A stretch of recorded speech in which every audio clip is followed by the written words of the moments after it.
Olá, muito boa noite, bom dia ou boa tarde para você que está acompanhando aqui a nossa primeira aula do curso de Teologia Macários. Esse curso que é promovido pela IBNU, Igreja Batista Nações Unidas, e tem o objetivo de alcançar pessoas em vários lugares, de várias tradições, com muitas expectativas diferentes, mas reunidas em torno desse propósito de conhecer mais as Escrituras, de entender a teologia de uma forma profunda e equilibrada, e é isso que a gente deseja fazer aqui no curso Macários. A gente agradece desde já várias pessoas que já entraram aqui na live e certamente vão entrar nos próximos minutos, e hoje a gente vai ter a primeira aula com Luiz Saião falando sobre essa pergunta: onde ouvir Deus? Um pouco sobre a teologia das Escrituras. Logo depois da aula que o Saião vai dar aqui na sequência da minha fala,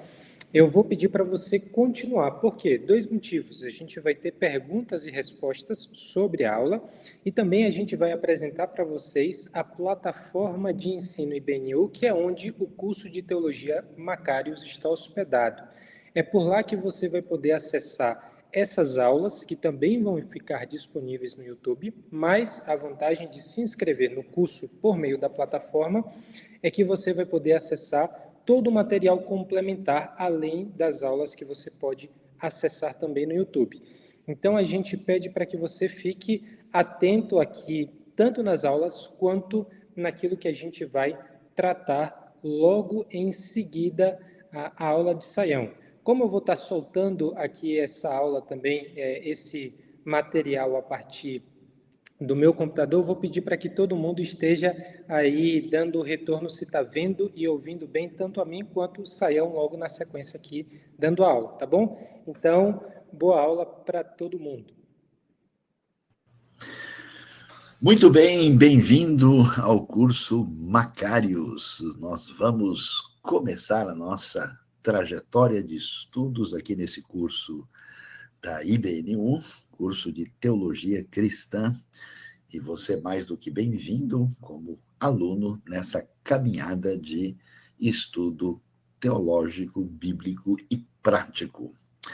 Então, na nossa primeira aula desse curso que vai envolver a compreensão do que é teologia, quais são exatamente os caminhos propostos para entender teologia, a gente vai pensar um pouquinho sobre isso e entender, né, o que é revelação. Especialmente nessa aula, vamos dar atenção ao que chamamos de revelação geral e revelação especial. Muitas vezes, a revelação geral também chamada de revelação natural. E eu convido você a me acompanhar. Lembre-se que você vai ter também algumas leituras indicadas que nós vamos definir aqui no final da nossa aula. E, mais uma vez, seja bem-vindo a essa trajetória tão especial de aprendizado.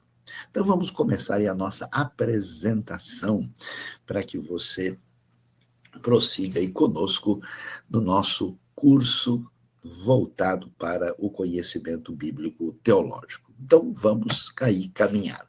Bom, como nós sabemos, nós somos herdeiros de uma tradição de estudos bíblicos e teológicos que está em sintonia com a reforma. Né? Nós estamos pensando, quando a gente fala em teologia, existe um caminho muito amplo de possibilidades, mas com as convicções que são bastante comuns às igrejas em herança, né, em sintonia com toda a tradição que tem a ver com o famoso sola escritura, que emblematicamente é marcado aí pela história de Lutero, no famoso, né, caminho de afirmação da importância da Bíblia.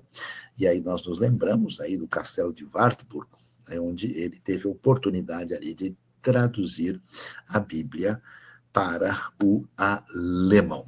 E pensando sobre teologia, nós temos muitas tentativas, né? A gente deve até imaginar, né, que, teoricamente, teologia é o estudo de Deus, né? E você pode até perguntar, mas o professor Sayão, Deus é para ser estudado, dá para ser estudado? Pois é, de modo geral, o que é pertinente à realidade de Deus, pelo menos em parte, né, é acessível ao nosso entendimento. Então, por exemplo, um teólogo que é, inclusive, recomendado na nossa bibliografia aqui, né, o Dr. Millard Erickson, ele diz que é o estudo da ciência de Deus, o conhecimento a respeito de Deus. Mas essa questão, ela atravessa os séculos, e vale a pena citar dois teólogos aqui vamos dizer, de histórias muito distintas, né? O famoso Agostinho de Hipona, né? O famoso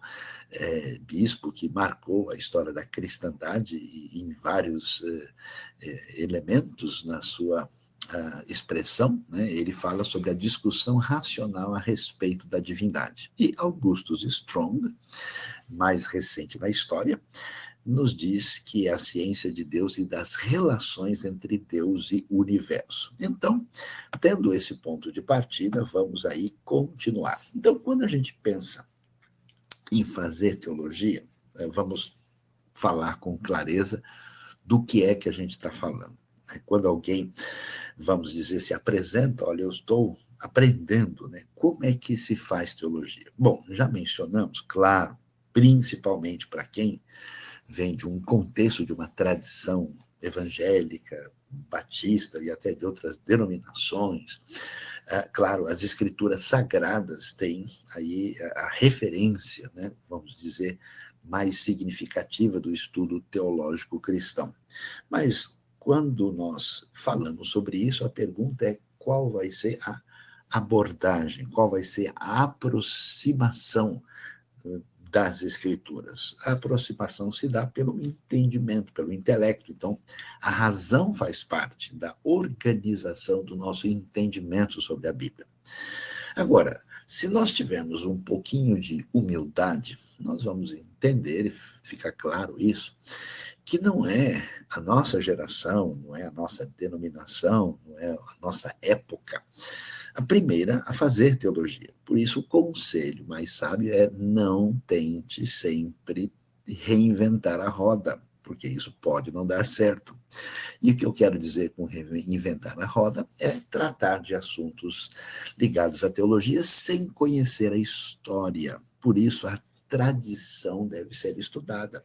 O que os antigos pais da igreja grega, da igreja latina, das outras tradições do antigo Oriente Próximo, o que o mundo medieval, moderno, os vários teólogos de contextos diferentes, né, falaram e escreveram sobre esses temas. Então, é importante também a tradição. E nós sabemos que a teologia toca diretamente a nossa vida. Portanto, certas coisas que se discute na teoria, como é que é isso na prática? Como é que funciona na experiência pessoal, na experiência comunitária? Portanto, fontes da teologia envolvem, como você bem pode ver, as escrituras sagradas, a razão, a tradição e a experiência. Você já deve estar desconfiando do seguinte: pois é, parece que existem grupos religiosos que pesam demais uma coisa e menos outras. Grupos em que a tradição vale demais, outros em que a experiência ofusca até mesmo as escrituras, outras em que a razão acaba tendo prioridade. Como é que isso vai funcionar direitinho? Então, quando a gente vai fazer teologia, você que já participou de algum curso, ou mesmo já visitou uma boa biblioteca, ou até mesmo uma livraria, você fala: nossa, quanto livro de teologia. Pois é, a teologia pode ter o que a gente chama de abordagens diferentes. Inicialmente aqui, no nosso curso, nós vamos mostrar um pouco do que nós chamamos de teologia sistemática, que é a teologia organizada a partir das doutrinas e dos temas fundamentais, né, que, num certo sentido, trabalha em sintonia também com a própria filosofia e também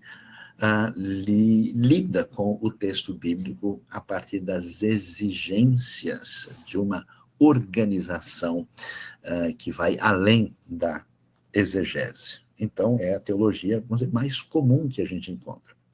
Mas, diferentemente da sistemática, né, que faz tem uma proposta de dedução que traz, vamos dizer, caixas prontas para a gente fazer perguntas, nós temos o que a gente chama de teologia bíblica, que é diferente. A teologia bíblica, ela esquece as caixas, esquece a filosofia e ela discute os temas, vamos dizer, os textos bíblicos propriamente dito, para pensar quais são as suas propostas específicas. Há uma outra abordagem teológica que é olhar como é que as ideias teológicas se desenvolveram através dos séculos. Isso é chamado de teologia histórica. Curiosamente, nós temos uma teologia que até faz pouca referência à Bíblia e é uma teologia filosófica, né? Especialmente quando a gente pensa nos escritos de Aristóteles ou até mesmo de Platão, né? E a própria exigência racional a respeito da divindade, como é que isso se organiza. Há algumas teologias que são mais filosóficas do que qualquer outra coisa. A teologia de perfil sistemático, ela pode adquirir um tom mais específico quando ela é especificamente dogmática, ou seja, ela está ligada a uma determinada confissão de fé, a um determinado perfil específico, e ela, a princípio, não negocia certas coisas, porque ela é, por exemplo, especificamente uma teologia luterana, uma teologia anglicana, uma teologia reformada de perfil presbiteriano, ela é uma teologia de perfil, vamos dizer, anabatista, né? Ela, nesse caso, ela tem aquelas referências e não há muito espaço para pensar fora daquele perfil já marcado por convicção. E tem teologia que é basicamente o que a gente chama de uma defesa da fé, que é uma teologia apologética. Mas quando a gente olha para isso, deixa eu tentar até melhorar esse quadro, não está tão claro, a discussão sobre a importância das questões teológicas merece atenção aí, né? Porque o curso deve ajudar você, né? Existem coisas que são essenciais para a salvação, essenciais para a doutrina. Existe coisa que é importante, mas não é essencial. Tem coisa que não tem realmente importância e tem coisa que é especulação. Quando alguém conhece mais do contexto teológico, ele pelo menos vai ver a diferença, por exemplo, entre discutir a autoridade da Bíblia e a divindade de Jesus e se a gente deve fazer o culto da igreja de manhã ou de noite, né? Se o pastor deve usar ou não vestes litúrgicas. Percebe que são coisas distintas? Como é que a gente organiza isso? Isso é um dos aprendizados que vamos ter aqui. Mas vamos lá. Quando a gente vai estudar teologia, então vamos pensar sobre o que vai ser um dos temas do nosso curso mais para frente, a teologia bíblica. Ela se define, né, na sua distinção em relação à teologia sistemática e até mesmo à história das religiões. A ideia de uma teologia bíblica é construir uma teologia a partir da Bíblia, das Escrituras, que a gente chama de modo indutivo. Isso quer dizer que uma teologia bíblica, que vai discutir, por exemplo, a importância da terra no Antigo Testamento. Né? Qual é o papel da terra? Deus promete a terra, existe terra prometida, qual é a sua função?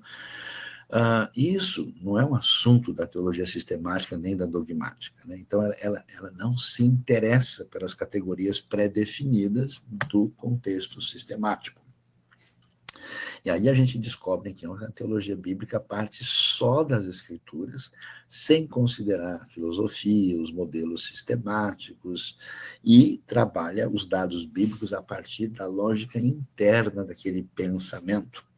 É uma abordagem descritiva, né, mas muitas vezes ela também se torna normativa quando ela pergunta qual é o valor do texto bíblico para quem está lendo a Bíblia hoje. Então, você vê, por exemplo, né, que quando a gente estuda escatologia, no contexto sistemático, você vai escutar sobre pré-milenismo, amilenismo, pré-tribulacionismo, né, mesotribulacionismo, a teologia bíblica não reconhece nenhuma dessas divisões. Ela quer falar sobre o reino de Deus, o reino já inaugurado, o reino futuro, né? Os temas são diferentes porque é um tipo de abordagem que não é que uma está certa e a outra está errada, é uma abordagem complementar em relação a uma outra.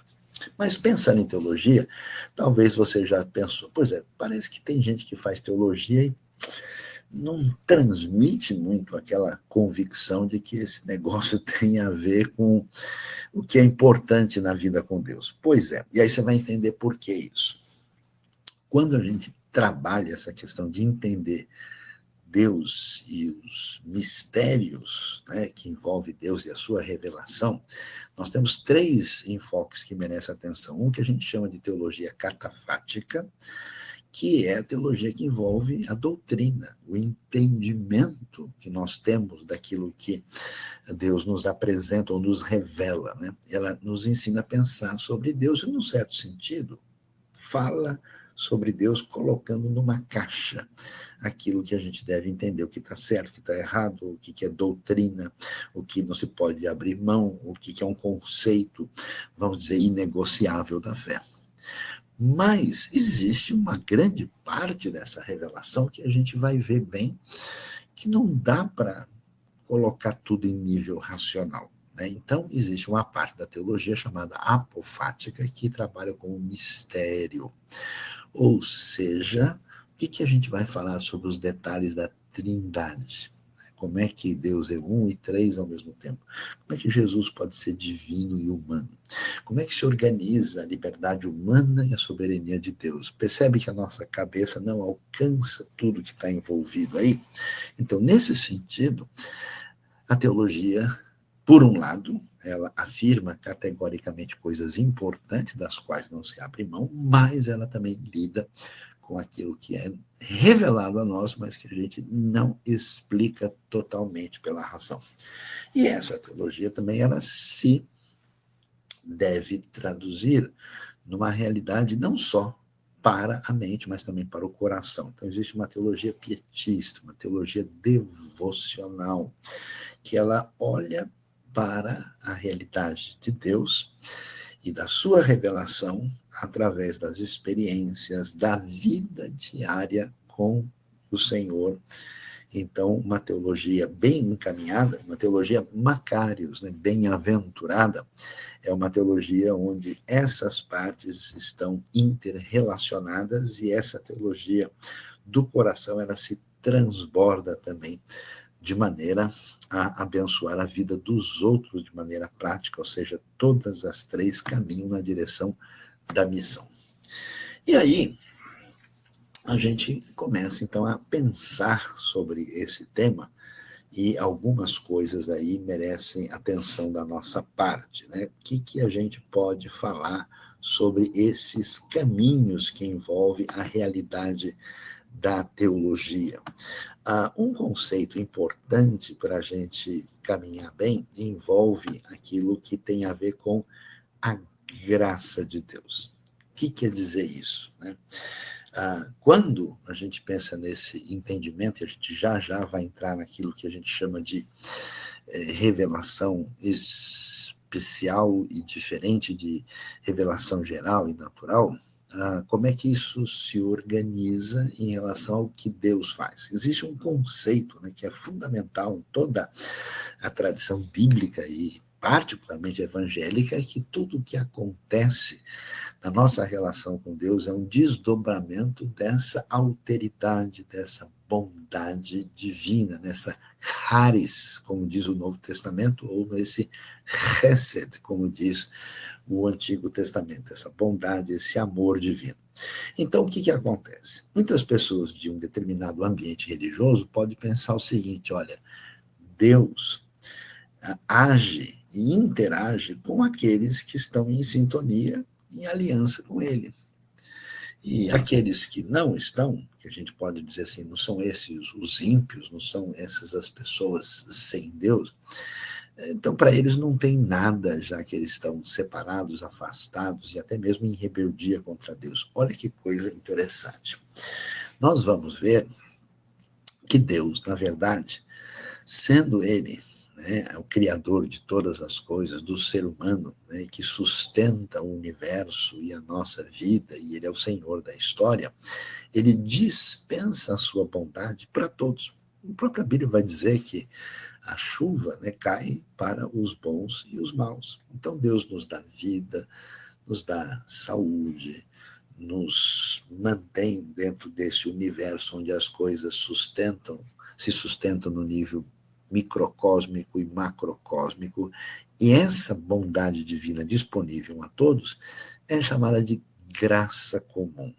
Ela não conduz a pessoa à salvação e é dada a crentes e descrentes. Inclusive, essa graça comum, por exemplo, vai permitir que a gente entenda por que tantas pessoas que nem conhecem, vamos dizer, o amor de Deus e a graça de Cristo são capazes de fazer coisas tão razoáveis, são pessoas inteligentes, são pessoas com um dom artístico extraordinário, são pessoas que inclusive mostram a partir da imagem de Deus nela, coisas assim, muito especiais para com os outros. Você vê que essa graça divina impede que a maldade do ser humano seja levada ao ponto extremo da autodestruição.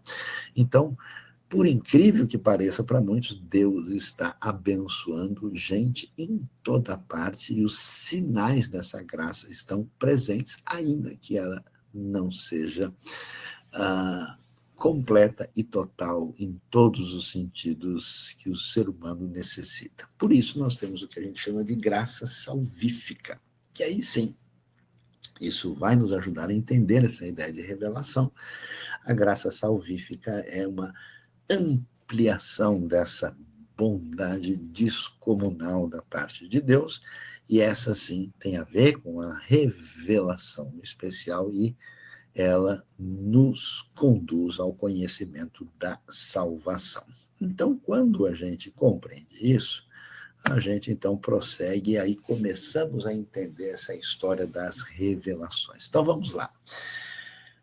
É possível, e muitas teologias fazem isso, né, de fazer uma divisão assim, olha, a gente tem a revelação geral e a revelação especial. O que a gente fala sobre revelação geral? Aquilo que nós podemos saber sobre Deus, que Ele nos revelou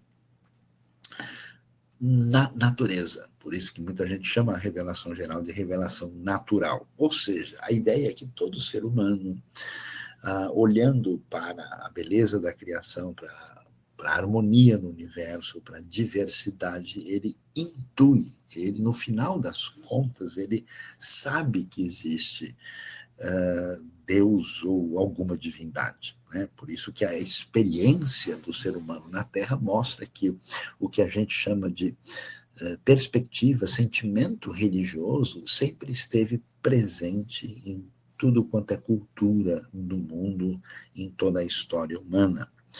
É muito interessante a gente observar isso, e aí eu destaco alguns estudiosos desse fenômeno humano, né, entre eles o grande pensador romeno Mircea Eliade, outro estudioso alemão, Rudolf Otto, né, que estudaram muito o que a gente chama de fenomenologia da religião, né? Ou seja, o sagrado é pertinente à experiência humana em todo o tempo.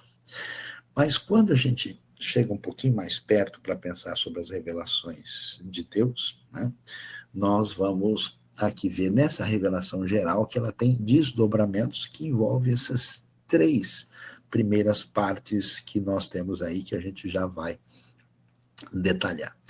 A revelação de Deus expressa na criação. E aí eu chamo a atenção para alguns textos como Romanos capítulo 1 e Salmo capítulo 19. Dá uma olhada comigo.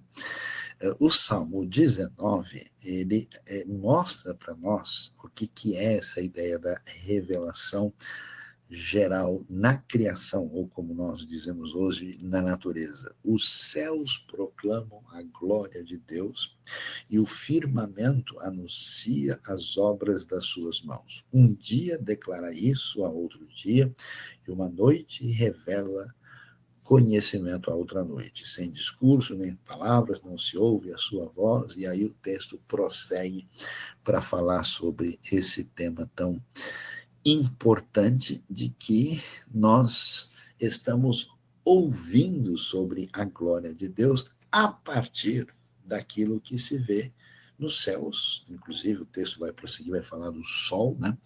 Ou seja, a revelação na criação propriamente dita. Agora, vale a pena dar uma olhada, por exemplo, na força do texto de Romanos 1, porque aí nós temos Paulo, né, escrevendo ali com uma, vamos dizer, uma teologia mais detalhada. E olha o que ele vai dizer que chama atenção para entender isso.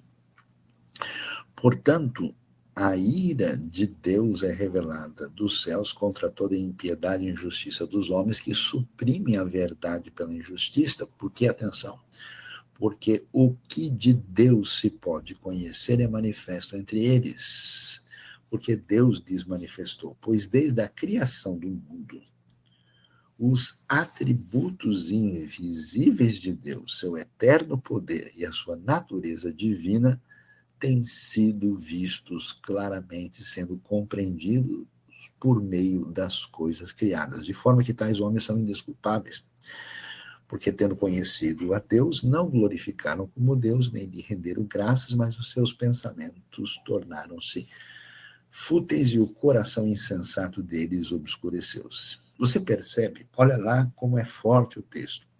O que de Deus se pode conhecer é manifesto entre eles. O que?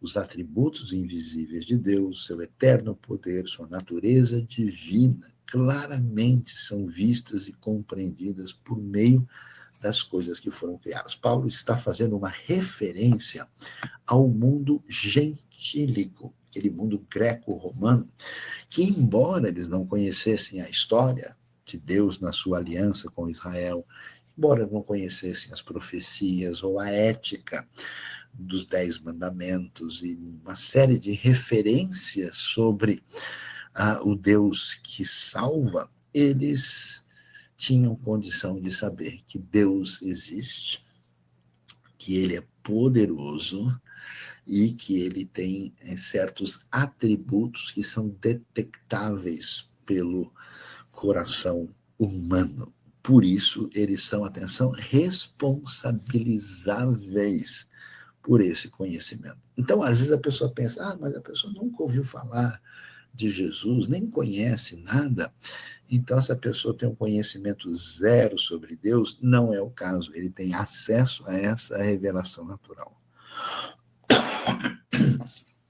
O que fica mais claro e fica fortalecido quando a gente lembra de um outro aspecto que está presente nessa revelação geral e natural, que aparece no texto de Gênesis 1, 26, que vai dizer o seguinte: Deus diz, façamos o homem à nossa imagem conforme a nossa semelhança. Ou seja, o ser humano é feito à imagem de Deus. Isso quer dizer que ele tem consciência de si mesmo, quer dizer que ele tem senso comunitário, quer dizer que ele tem espiritualidade, quer dizer que ele tem senso ético. Então, olha que coisa interessante, num certo sentido, a própria pessoa, o próprio ser humano com a sua consciência é uma, vamos dizer, comprovação e indicação da existência de Deus e de elementos que nos levam a Deus e que estão presentes em nós mesmos, porque somos imagem e semelhança de Deus. E quando Paulo vai visitar Atenas, ele vai encontrar ali alguns pensadores, né, especialmente ali quando ele conversa com estoicos e epicureus ali no Areópago, né, ele vai fazer uma afirmação muito interessante que está presente em Atos 17, 28. Nessa afirmação, Paulo vai dizer para aqueles gregos que todos os povos do mundo estão onde estão porque foram assim encaminhados e designados pelo próprio Deus. Ou seja, quem poderia imaginar nesse contexto que os caminhos dos gregos estivessem debaixo, vamos assim colocar, da própria direção divina na história. Mas é isso que Paulo vai afirmar diretamente. Eu vou até fazer a menção direta aqui da expressão exata que aparece ali no texto, enquanto nós aprendemos mais sobre esse tema tão empolgante e tão especial. Né? Paulo vai dizer o seguinte: Deus fez isso para que os homens o buscassem e talvez tateando pudesse encontrá-lo, embora não esteja longe de cada um de nós, pois nele vivemos, nos movemos e existimos, como disseram alguns dos poetas de vocês, também somos descendência deles, né? E antes ele tinha afirmado, né, que esse Deus, ele determinou os tempos anteriormente estabelecidos e os lugares exatos em que os povos deveriam habitar. Então, que coisa interessante, quer dizer que na história das culturas, mesmo culturas que nunca tiveram contato com a Bíblia e nenhum contato com aquilo que nós temos a respeito da pessoa de Jesus, elas têm algum conhecimento de Deus e que está presente na sua história, né?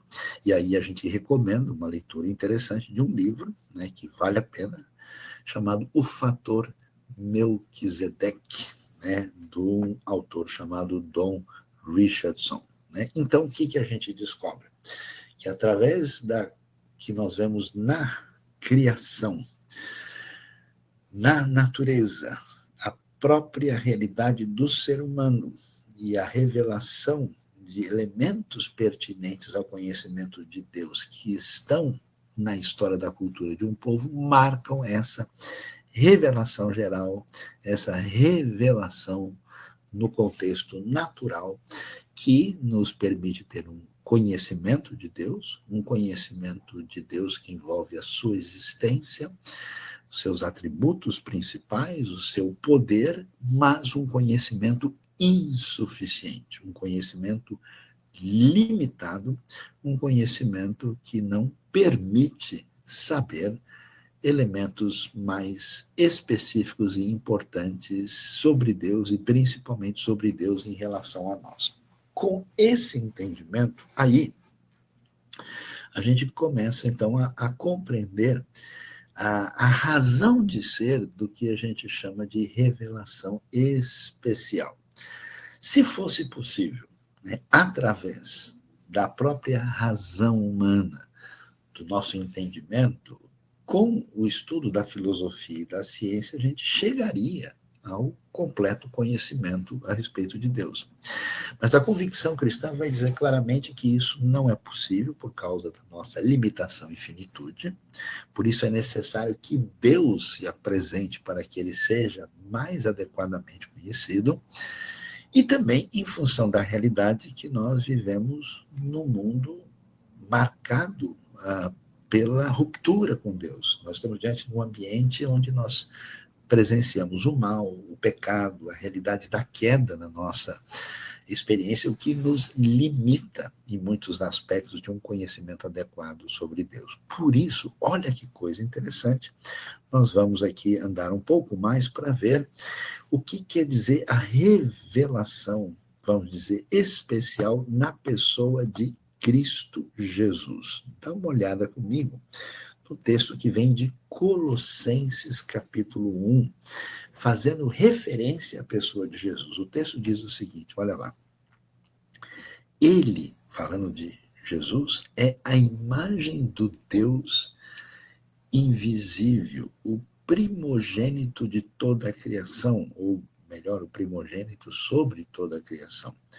Pois nele foram criadas todas as coisas, nos céus e na terra, as visíveis e as invisíveis, sejam tronos ou soberanias, poderes ou autoridades, todas as coisas foram criadas por ele e para ele.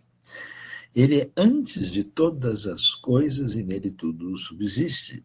Ele é a cabeça do corpo, que é a igreja, o princípio, o primogênito dentre os mortos, para que em tudo tenha a supremacia.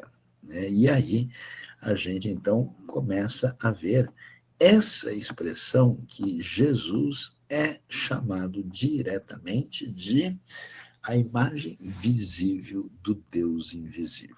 E aí nós temos o que a gente pode chamar da grande surpresa da proposta divina para o ser humano. Deus se faz conhecido de uma maneira especial em Cristo Jesus. Quer dizer, né, Jesus, em diversas ocasiões, vai dizer coisas do tipo: ninguém vem ao Pai senão por mim. Aquele que conhece o Filho também conhece o Pai.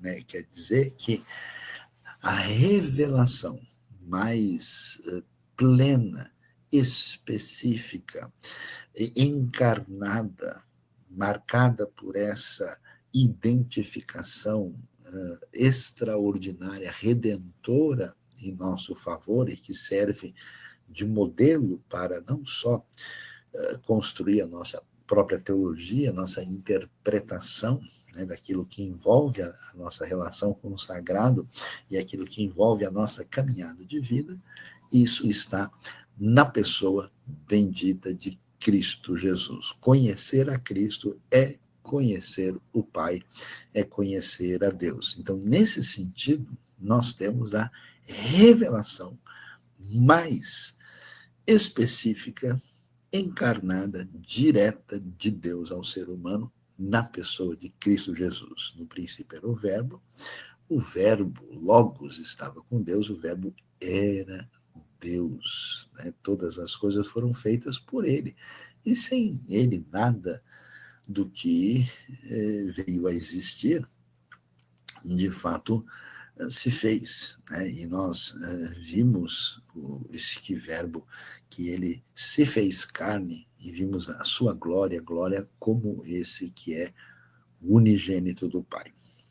Quando a gente compreende isso, então, dentro dessa revelação especial, nós vamos um pouco mais adiante para entender o que significa o que nós chamamos de revelação nas Escrituras Sagradas. E aí, vale a pena ir mais à frente agora para prestar atenção ao texto de 2 Timóteo 3, 15 a 17. O que nós encontramos lá? Paulo escreve a Timóteo e dá a sua orientação para o seu discípulo. E o que ele diz para ele: porque desde criança você conhece as sagradas letras que são capazes de torná-lo sábio para a salvação mediante a fé em Cristo Jesus. Toda a Escritura é inspirada por Deus e útil para o ensino, para a repreensão, para a correção, para a instrução na justiça, para que o homem de Deus seja apto e plenamente preparado para toda boa obra. Então veja bem, Paulo está dizendo a Timóteo que ele deve caminhar na sua trajetória de serviço diante de Deus e para a comunidade da fé, e vai dizer para ele que o embasamento que ele precisa está ligado às sagradas letras. O que são as sagradas letras? Ora, Timóteo é filho de mãe judia e de avó judia também, ainda que o seu pai fosse grego. Então, ele tinha aprendido sobre o que nós conhecemos hoje, o Antigo Testamento, ou seja, o Tanar, aquilo que envolve a revelação dada por Deus para os israelitas, começando no livro de Gênesis. Então já fica claro aqui que isso era referência. Nós vamos ver, segundo Pedro 1, verso 20 e 21, dizendo que nenhuma profecia da Escritura foi produzida por vontade humana, mas os homens falaram inspirados pelo Espírito de Deus. Né? Nós vemos a própria Escritura falando de si mesmo, né? Quando Deus fala, por exemplo, no próprio Pentateuco, no início, nos 5 primeiros livros da Bíblia, fica bem claro, né, que assim disse o Senhor, né? Disse o Senhor a Moisés, faça isso, escreva isso. A Bíblia nos apresenta com incisiva convicção de que essas palavras são divinas, elas têm origem em Deus. E quando nós prosseguimos, e vamos ver, por exemplo, os profetas, né, a frase tão determinante, co-amar Jeová. Assim diz o Senhor. E assim eles escreviam e traziam as suas mensagens com bastante determinação e clareza. E quando nós olhamos para o exemplo de Jesus, Jesus, quando vai apresentar, né, o seu famoso sermão, sua mensagem do Macários, da bem-aventurança, ele vai deixar bem claro que o que ele está fazendo aqui tem uma analogia com Moisés. Né? Você tem os mandamentos, você tem as bem-aventuranças, você tem o Monte Sinai, você tem o monte onde Jesus está ensinando, na região elevada junto ao mar da Galileia, e nós temos Moisés aqui e Jesus aqui, e a discussão vai chegar exatamente a respeito das palavras divinas. Como é que os religiosos entendiam a lei de Deus e como é que Jesus mostrava a maneira adequada de entender, de interpretar a palavra divina. Por isso, você vai ver que Jesus, o tempo todo, ele faz referência à lei e os profetas. Ele vai dizer que nada do que foi escrito pode ser abolido, deixado de lado, e ele veio, inclusive, a cumprir isso, ele veio trazer o entendimento adequado da intenção divina na sua palavra. Né? E isso está muito claro quando tantas vezes Jesus vai dizer coisas do tipo, ó, bem profetizou Isaías a esse respeito. Né? Hoje se cumpriu o que está escrito e nos Salmos, nos profetas, e assim a gente vai encontrar isso não só nos evangelhos, mas também nas cartas de Paulo, nas cartas gerais, uma referência para o entendimento das escrituras sagradas. E aí, então, a gente começa agora a compreender com mais clareza o que, de fato, isso significa. Né? Nós, agora, entendemos que essa revelação que nós temos nas Escrituras é uma revelação que a gente pode, assim, chamar mais específica. Não é possível conhecer a Deus através apenas da revelação natural, apenas através da revelação geral. Portanto, o que é necessário saber sobre Deus, era necessário que Deus nos mostrasse. Daí faz sentido o que a gente chama de revelação. Quer dizer, Deus traz esse conhecimento a respeito dele, da nossa relação com ele, através daqueles que ele escolhe para serem, na linguagem bíblica, inspirados pelo Espírito Santo para trazer esta mensagem. E o que é que a gente vai ver? Essa revelação especial nas Escrituras, ela vai nos mostrar, em primeiro lugar, mais especificamente, quem Deus é. Como é que é essa história? Na tradição da experiência humana, o divino pode ser confundido com a ordem natural, o divino pode ser fragmentado em diversas divindades. Então, essa revelação vem dizer, olha, na verdade, Deus é um só. Shema Israel, Adonai Elohim, Adonai Echad. Escute, ó Israel, nosso Deus, ele é um. O Deus é o único Deus. Esse Deus que se apresenta, e diferentemente de uma série de possibilidades que existiam no mundo antigo e permanecem até hoje, é um Deus que é um ser pessoal, é um Deus que se mostra como alguém, não simplesmente como uma força ou como uma energia. É um Deus que se apresenta na sua relação com o ser humano, e não só isso, mas ele se apresenta com um nome. Ele se apresenta como alguém, não como um algo. E, portanto, ele se identifica na sua relação profunda com o ser humano de uma maneira magistral.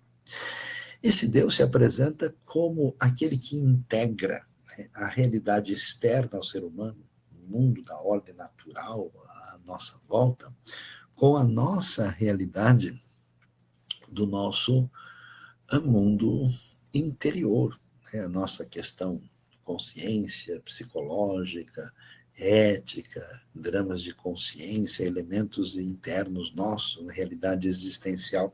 Então, você vê que Deus apresenta a sua mensagem diretiva, as suas diretrizes, a sua maneira de lidar com o ser humano para trazer uma orientação que jamais seria alcançada pelo mero entendimento independente dos seres humanos. E talvez, acho que a coisa mais assim significativa, né, que essa revelação especial vem nos apresentar, é o drama que toda criança tem e todo mundo guarda na sua vida. Peraí, onde é que começou tudo isso? Por que, que as histórias são fascinantes para nós? Né? Era uma vez, a gente já quer saber, peraí, quando, né? Onde? Então a pergunta é, qual é a origem de tudo? De onde tudo que está à nossa volta veio? De onde nós, seres humanos, viemos? Qual é a nossa origem mais essencial?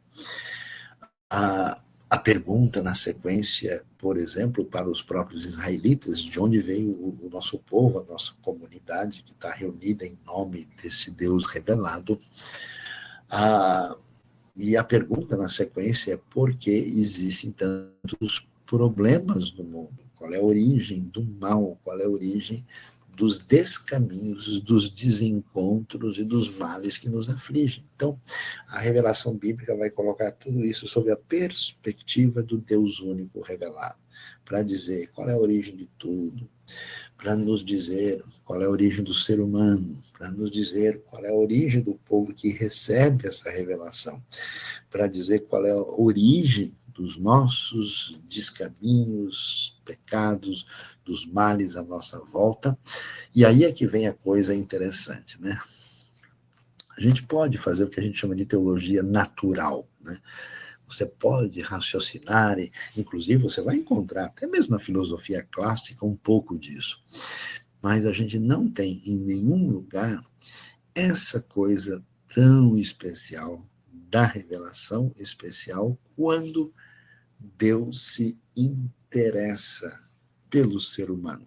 Não são meras obrigações e atuações litúrgicas ligadas a princípios, a leis. Não, Deus é o Deus que salva, é um Deus que age na história, é um Deus redentor. Isso é o ponto, vamos dizer, mais extraordinário que a gente encontra em toda essa história da revelação especial. E nesse sentido, você tem, então, num resumo geral, que a gente pode dizer, olha, saiam o que é a Bíblia. A Bíblia é esse registro dessa expressão, dessa manifestação de Deus na direção do ser humano, mostrando a sua graça, o seu amor incondicional, o seu poder redentor, e como isso atravessa uma trajetória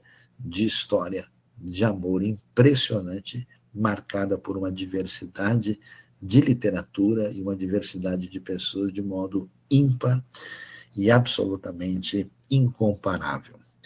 E aí, então, o que a gente, vamos dizer, tenta tenta, né, fazer um desfecho da nossa aula, caminhando para o final aqui, que é muito importante entender a revelação geral para compreender o conhecimento de Deus presente em toda a realidade antropológica, em toda a experiência humana. E isso é fundamental, por quê? Porque quando vamos conversar com as pessoas, sabemos que essa intuição, que esse conhecimento primeiro, preliminar, está presente e que é fundamental para que a gente possa interagir adequadamente para ampliar essa compreensão a respeito de Deus e do Evangelho com qualquer pessoa nesse mundo. Lembre-se, sempre há algo na história da cultura, sempre há elementos da imagem de Deus na pessoa e a maravilha da criação sempre é uma sinfonia, né, em honra a Deus, tocando escondido no coração da pessoa, ainda que ela possa tentar disfarçar. Mas que esse conhecimento é limitado. Nós não podemos, a partir daí, ir para uma ideia universalista, dizer, não, todo mundo conhece sobre Deus e qualquer ideia sobre Deus é válida. Algumas ideias são equivocadas e outras ideias são incompletas e insuficientes. Daí nós precisamos dessa revelação especial. Histórica e objetivamente, ela é marcada pela realidade de Cristo Jesus, Deus encarnado, Deus manifesto entre nós, a imagem visível do Deus invisível. Então, Cristo Jesus é essa referência de revelação a Deus, de Deus para nós. Mas a diretriz, o caminho, como uma revelação bastante objetiva, concreta, em linguagem humana, que é absolutamente confiável, que deve ser lida no seu contexto, que precisa ser interpretada de maneira coerente e absolutamente responsável, e que precisa ser bem entendida, né, em seu ambiente próprio. Aí nós temos o desfecho disso de uma maneira muito especial, com esse texto bíblico sendo referência, sendo o que a gente chama de nossa regra de fé e prática, a Bíblia Sagrada, a palavra de Deus, que é marca especial dessa revelação que é chamada especial. Muito bem, nós caminhamos bastante aqui pela nossa aula introdutória de hoje. Eu sei aí muitos alunos, aí, centenas que estão conosco. Eu quero recomendar para vocês, né, a leitura do capítulo 2 e 3 da Teologia Sistemática do Wayne Grudem. Né? Nós vamos ver aí com o nosso coordenador, o professor Áquila, e como é que isso vai ser possível para vocês poderem caminhar, né, na sua compreensão. E agora, depois da nossa primeira aula aqui nesse nosso curso, nós vamos prosseguir já aqui na sequência com o momento de perguntas, respostas e interação com todos vocês. Muito obrigado.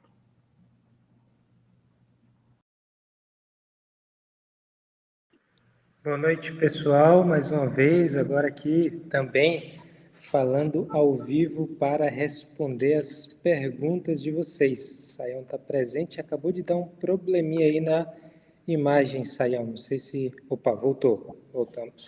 Certo. E aí agora a gente vai poder fazer algumas coisas, a gente vai poder responder as perguntas que vocês colocaram aqui no chat sobre o conteúdo da aula e também a gente vai falar um pouquinho sobre como se inscrever, como acessar material complementar e tudo mais. Saião, sua participação aí também agora vai ser importante para a gente responder as perguntas que o pessoal colocar aqui no chat. Bom, você está ouvindo bem a gente, Saião? Sim, eu estou ouvindo bem. Acho que estão me ouvindo bem também, né? Também. Tranquilo? Também. Aqui está Ótimo. ótimo. Legal. É, o Felipe, ou o usuário que eu acho que originalmente se chama Felipe, ou Feli, coloca a seguinte pergunta: a revelação seria um tipo, manifestação da pregação para nós nos dias de hoje? O que é que seria precisamente essa revelação? Então, a palavra revelação, no sentido técnico, teológico, é diferente, né, da manifestação da pregação, né?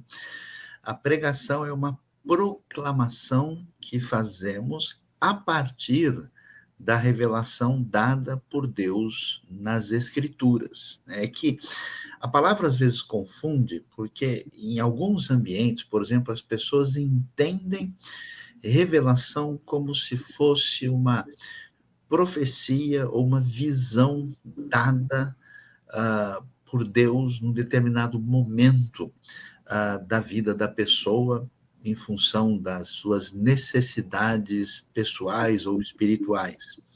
E às vezes algumas pessoas trazem uma palavra, né, de pregação que muita gente chama, foi uma palavra ungida, uma palavra especial, então chamam isso de revelação. Mas na Bíblia você não vê essa palavra revelação usada dessa maneira.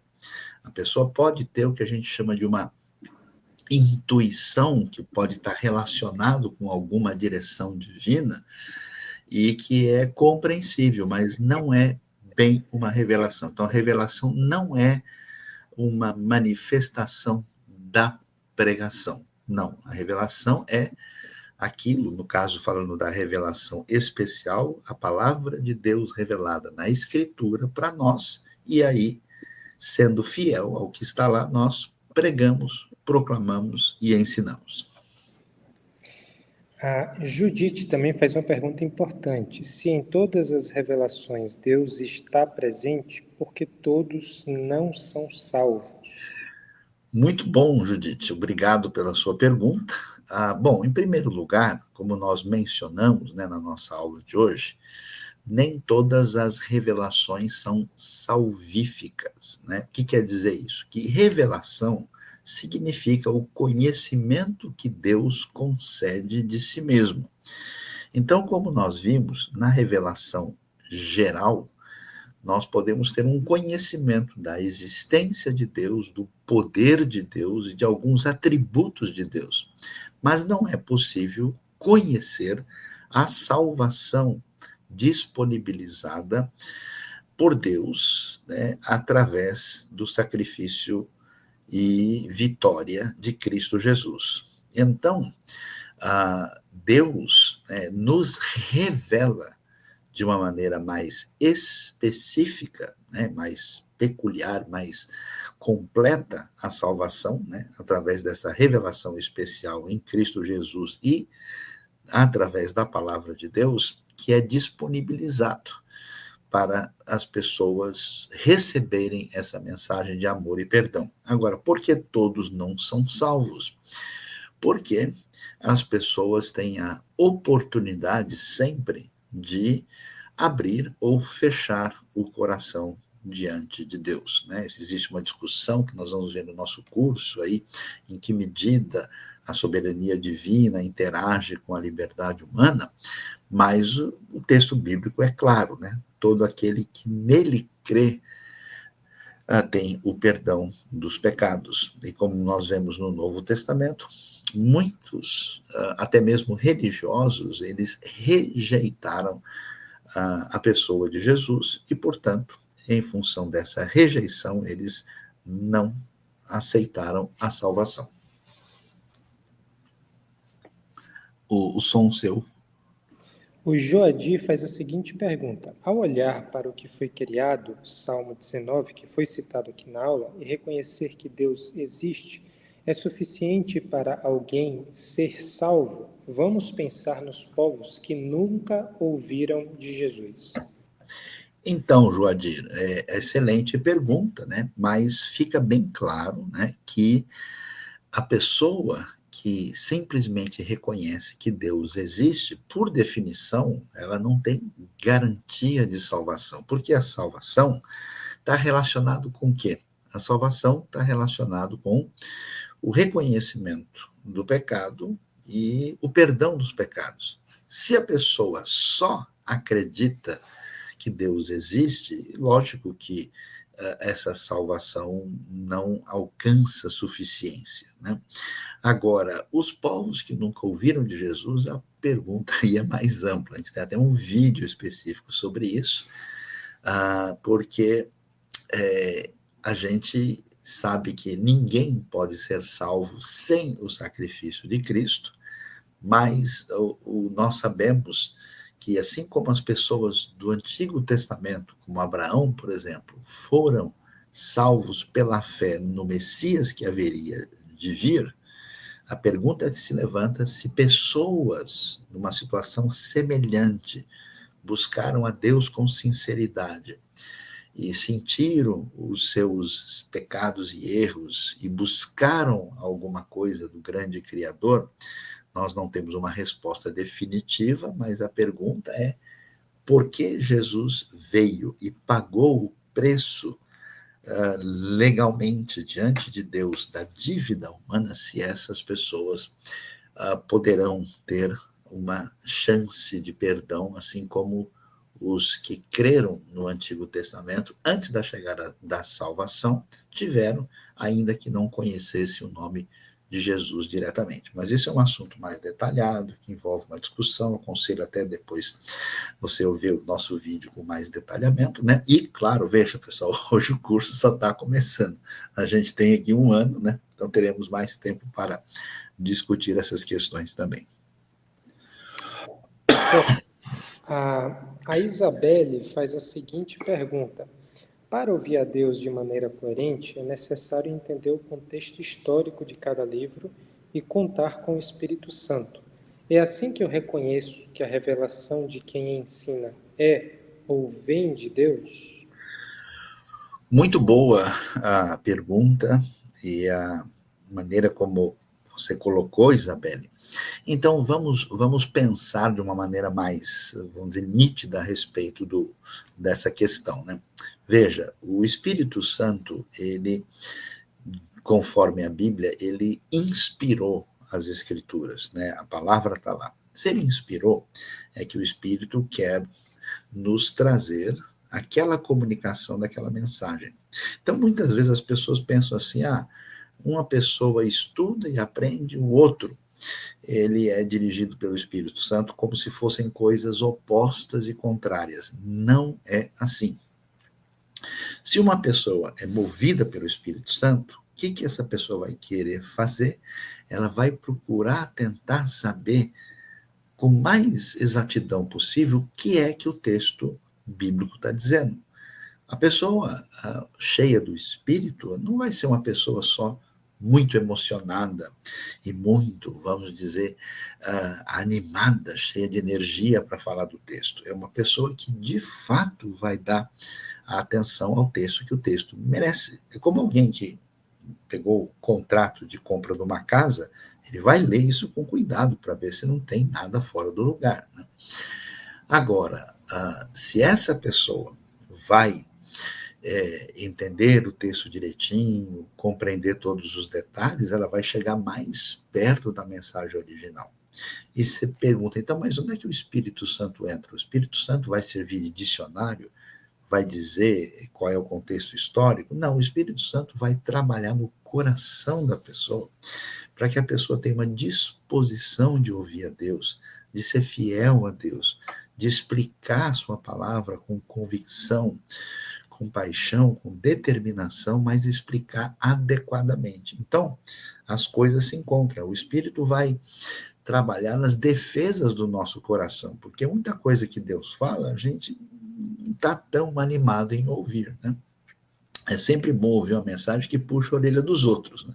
Quando começa a puxar a nossa, é mais fácil querer mudar de assunto, né? Então, nesse caso, o Espírito, ele convence, ele abre o coração da pessoa para ouvir de fato o que Deus está dizendo. Bom, o Augusto, ele pergunta aqui sobre o esclarecimento nessa diferença entre as revelações. Revelação especial seria um exemplo de Moisés e a sarça, e a geral, o Sermão do Monte como exemplo de revelação? Guto, obrigado pela sua pergunta, mas não é bem assim. Veja, a revelação que a gente chama de geral é a revelação que está disponível independentemente da Escritura. Nesse sentido, o que é uma revelação geral? É aquilo que se pode conhecer da parte de Deus, mesmo sem ter acesso à Bíblia e à pessoa de Jesus. Quer dizer, olhando para a natureza, para a criação, o ser humano com a sua consciência ética, com a sua consciência espiritual, né? Olhando para testemunhos na história das culturas que apontam para elementos que envolvem algum conhecimento de Deus, é um conhecimento geral que a gente tem e a gente sabe, segundo o texto de Romanos 1, que Deus existe, que ele é poderoso e ele tem vários atributos ou qualidades que são discerníveis. A revelação especial, aí não, é aquilo que se conhece mais de perto, mais detalhadamente, envolve o conhecimento da pessoa de Jesus, que ele é a imagem visível do Deus invisível, e especificamente a palavra de Deus, a Bíblia revelada, que nos mostra o caminho da redenção e da salvação em função do que aconteceu na história humana de rebelião contra Deus. Né? A questão de Moisés e Jesus não estão numa situação de oposição, assim como Moisés, dentro da revelação especial, trouxe as diretrizes de Deus, né, em relação à lei. Jesus, nessa nova aliança, nos traz o sentido mais adequado da lei e nos mostra como ele cumpre a lei, e ele traz o seu sentido pleno, ele é aquele que a obedece e conquista uma plena justiça que é transferível a nós através da redenção, quando nós nos tornamos discípulos de Jesus e seguidores do Messias que veio. A Carla faz a seguinte pergunta: então toda a revelação de Deus está na Bíblia. Não há mais revelação nos dias de hoje, nem por anjos, nem por vocês. Podemos pensar assim? Então, Carla, aí nós precisamos entender muito bem do que é que a gente está falando. Né? Se nós pensarmos nessa revelação especial de Deus, que é referência para aquilo que envolve a nossa fé e a nossa prática, com certeza essa revelação se encerra na Bíblia. O que quer dizer isso? É que ninguém nesse mundo tem autoridade para escrever um livro ou trazer qualquer tipo de comunicação dizendo: olha, eu tenho aqui um outro material, um outro texto que pode e deve ser equiparado à palavra divina. Então, qualquer livro sobre espiritualidade, sobre vida com Deus, ele tem aspectos positivos, tem coisas que são boas e aceitáveis e outras que têm um outro perfil e são livros imperfeitos. A Bíblia não é palavra de Deus. Né? Agora, o que acontece? Isso não quer dizer que Deus não responda a oração, isso não quer dizer que Deus não possa, de alguma maneira, mostrar algum caminho para as pessoas na sua trajetória de fé. Isso quer dizer que nós não podemos fechar os nossos olhos e o nosso coração para dizer: não, Deus não se comunica com ninguém mais de jeito nenhum. Eu conheço história de pessoas que até se converteram mediante um sonho, ou que ouviram uma voz, ou alguém trouxe uma palavra de direção para a vida dessa pessoa, né? E nós não negamos que isso possa acontecer. Eu mesmo sou testemunha de uma série de situações que eu nunca consegui uma explicação racional. Quer dizer que Deus continua agindo de uma maneira sobrenatural no meio do seu povo. Só que essa ação, intervenção, direção divina, atenção, não é Bíblia, não é palavra divina. A experiência pessoal não pode ser transformada em doutrina. Para deixar um exemplo muito claro, por exemplo, a pessoa chega e fala, nossa, eu conheci um indivíduo que ele estava orando para servir a Deus numa obra missionária, e aí ele teve um sonho, e que ele se viu num lugar, e viu umas pessoas que ele nunca tinha pensado sobre elas, e ele viu um nome daquele lugar, depois ele descobriu que havia um lugar ali. E então ele foi para lá, mudou-se para aquele lugar, começou a anunciar o evangelho, e ali muitas pessoas receberam a fé.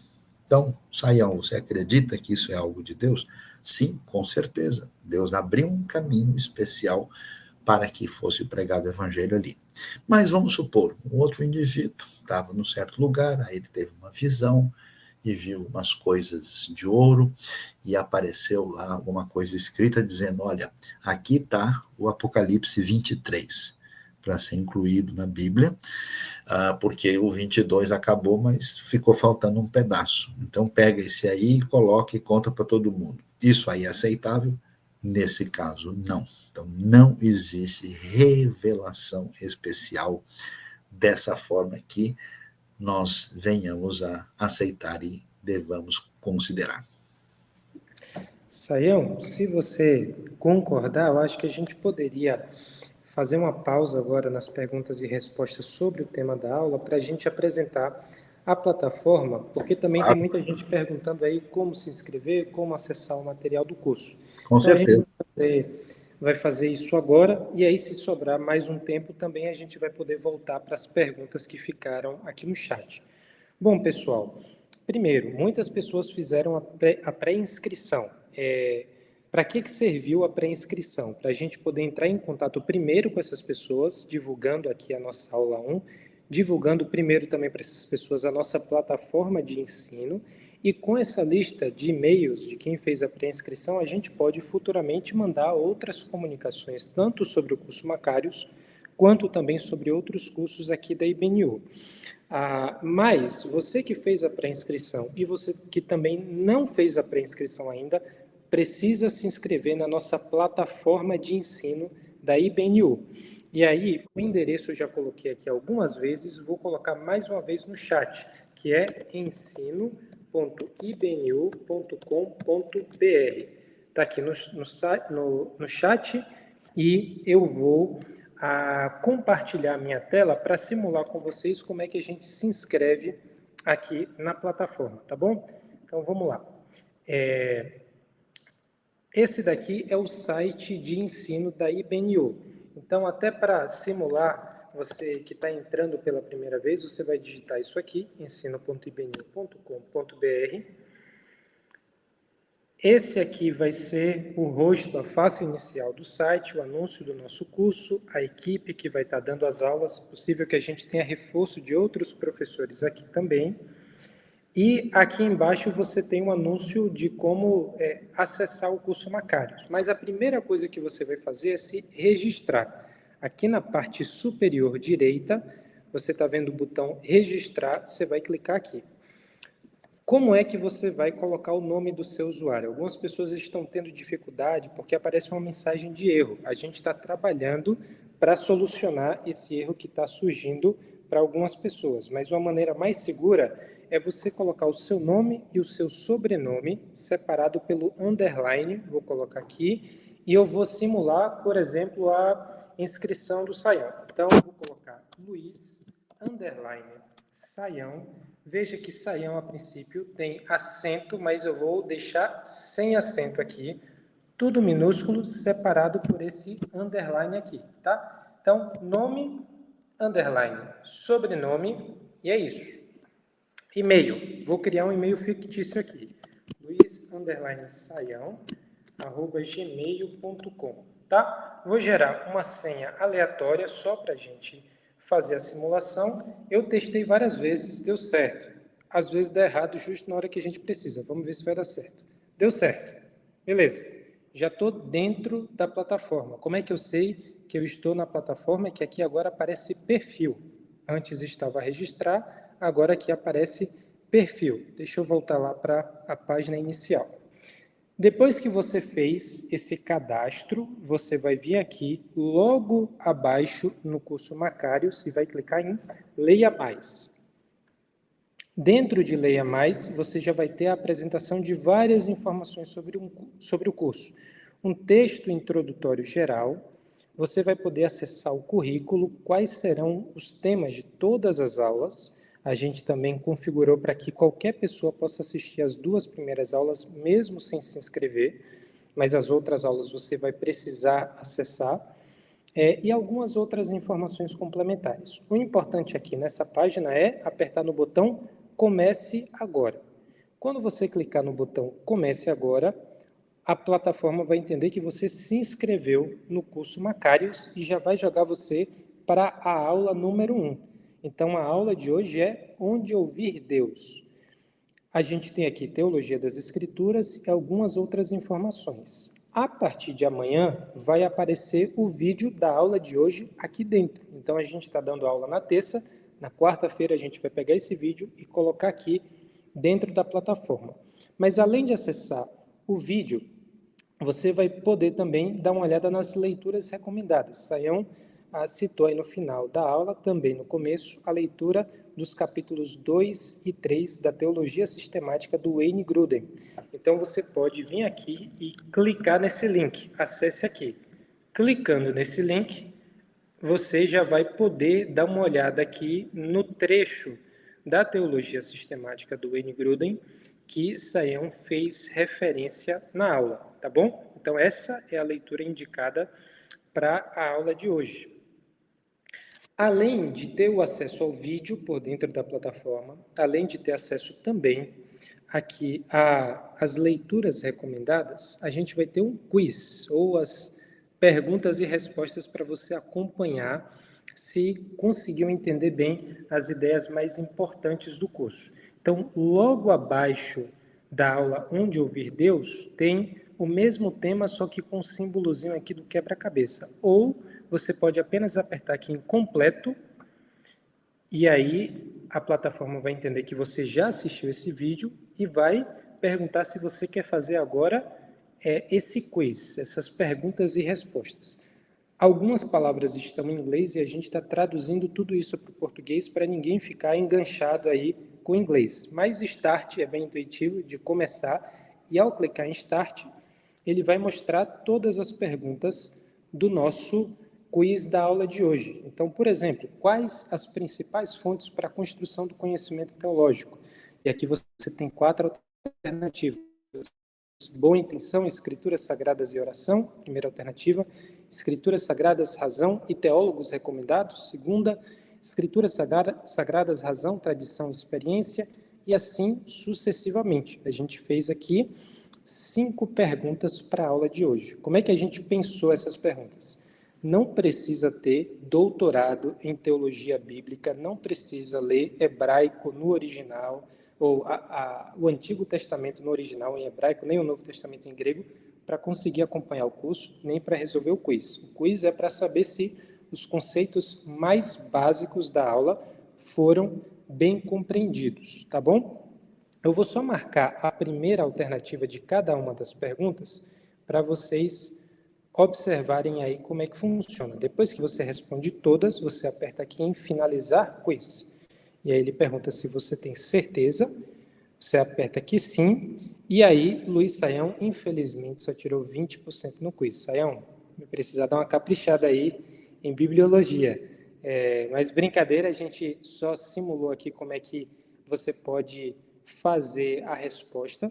Você pode repetir mais 3 vezes o quiz, caso as respostas iniciais não tenham sido todas corretas, tá bom? E aí, depois que você finalizar essa parte do quiz, você aperta para ir para a próxima aula que a gente vai dar a partir de quinta-feira, a próxima aula, continuando aqui o tópico de bibliologia. Você pode acompanhar aqui na esquerda todas as aulas que a gente vai dar nesse módulo 1 do curso de Teologia Macários. tá bom? Vou parar aqui o compartilhamento, voltando agora aqui para a nossa tela. E eu espero que vocês tenham conseguido entender bem o funcionamento, tá? Se tiver alguma dúvida sobre a plataforma aqui que a gente acabou de explicar, pode colocar aqui no chat que a gente também vai poder esclarecer alguma coisa dentro dos 9 minutos que faltam aqui para a gente concluir a nossa live de hoje, tá bom? Bom, Sayão, acho que a gente pode talvez retomar algumas perguntas aqui do pessoal, né? Então, podemos sim, Akila, eu não sei qual é o caminho mais fácil, qual o link, o WhatsApp que as pessoas entram em contato para deixar aí no próprio, nos comentários, para facilitar, não sei qual é eu recebi muitas perguntas, né?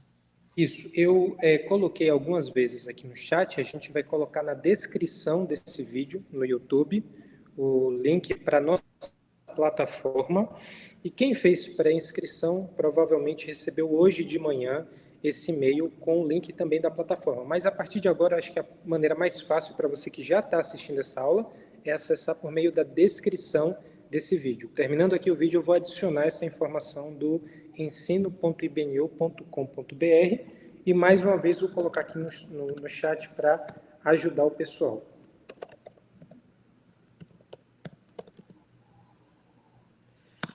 Beleza, mais uma vez a gente está colocando aqui. Bom, algumas pessoas estão perguntando, perguntas de ordem bem prática.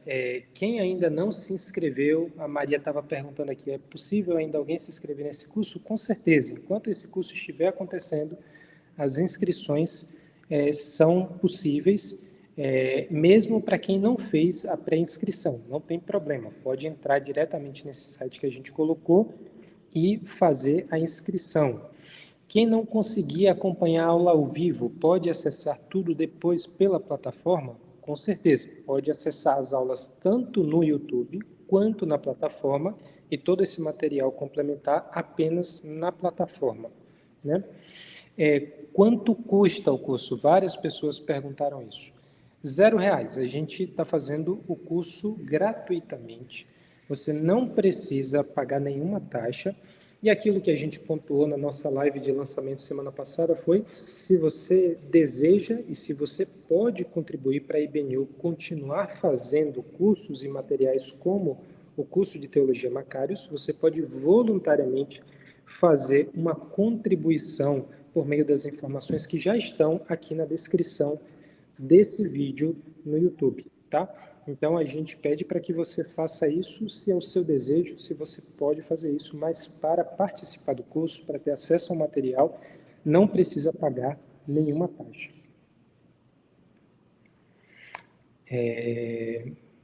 As aulas ficam gravadas? Sim, todas as aulas ficam gravadas tanto no YouTube quanto lá na plataforma.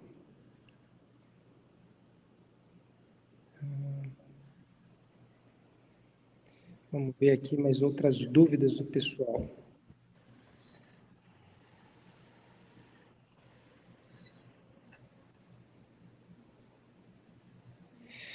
Bom, o Júlio faz a seguinte pergunta: quando os religiosos, no tempo de Jesus, a revelação suprema, rejeitaram sua mensagem, eles estavam de alguma forma resistindo à graça? Se sim, a graça é resistível?